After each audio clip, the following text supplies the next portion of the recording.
Boa tarde, gente. Estou com o pessoal aqui de surpresa, não estava esperando.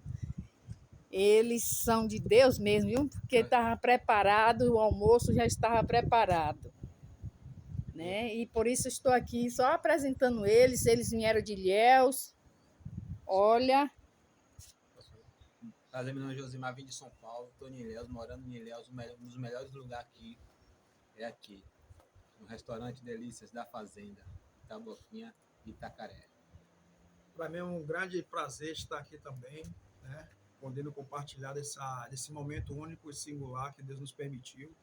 E estar também assim deliciando dessa comida maravilhosa aqui da nossa irmã, né? Daqui do, da, do, da Fazenda Delícia. Que Deus continue abençoando a sua vida, irmã, e a todos que estão aqui. Eu agradeço de coração. amém, amém, amém. A nós todos. Fica com Deus.